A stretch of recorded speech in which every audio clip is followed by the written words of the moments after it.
What is going on, guys? Welcome back to the channel. So haven't been posting a lot on the Vette. Vette's actually been down for about a month. It's actually, I'm not far from my house right now, so it's the only reason I really drove it. But as you can tell, leaking. So still leaking coolant. Still haven't got my radiator in yet. Right now I'm just running some distilled water through it because, I mean, it's just emptying it right back out. So yeah, still waiting on my radiator. I ordered a low cut radiator from CSF. They actually teamed up with A&A to build a radiator for this car. So waiting on it. I ordered it about 4 weeks ago. So not real sure when I'm going to get it. So I'm actually going to convert it to dual fan setup as well. But kind of sucks, man, because it's peak car show season right now. I'm ready to get this thing out, cruise it, drive it, go to some night meets, go to some morning meets. Right now in Alabama, it's a little steamy because yesterday it was about 96, 97 degrees. I stayed on the lake. I got a jet ski, so I stayed on the lake all day yesterday. Not bad if you're in some water, but if you're not in some water, you might as well hang it up around here, dude. It's hot.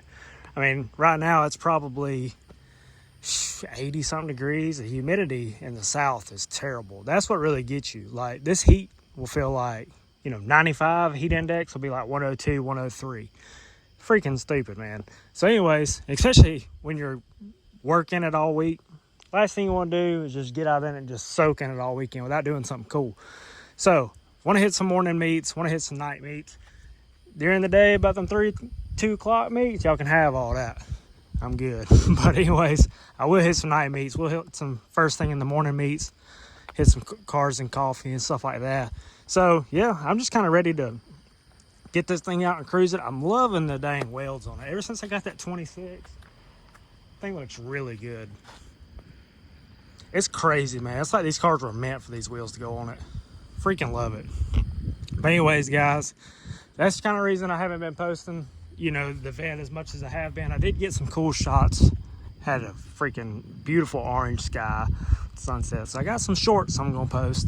So anyways, guys, just stay tuned. Like I said, when the radiator gets in, we're going to put the radiator in it. We're going to do a dual fan setup. So it should stay pretty dang cool once that gets done. So whenever it gets here, we'll do a little install video on it. Show you guys. I mean, I'll kind of be learning myself. I haven't put an aftermarket radiator in one of these, but can't be too difficult. So put the aftermarket radiator, wire in the dual fan setup, make sure everything works, make sure the fans work as they should, see what kind of temperatures we get.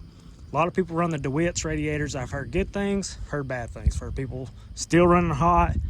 Got a lot of guys on my Instagram DMing me. So I'm gonna kind of work with them to see how well this radiator does. This radiator is about $600 compared to the DeWitt's.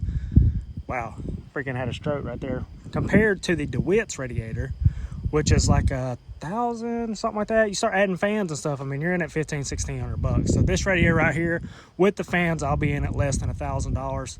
So we're gonna see how well it does. Really, as long as it doesn't leak, the factory radiator kept it pretty cool, but a bigger radiator with that blower, gonna make it better. So gonna kind of see how that works. So this thing's freaking, I mean, you can tell by just the start of the video how much this thing's leaking. It's not really like, it's got a hairline crack on the driver's side tank.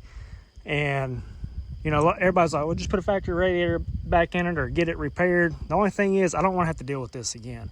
So I might as well get a sweet all aluminum TIG welded radiator, throw it in, not have to worry about it again. Hopefully.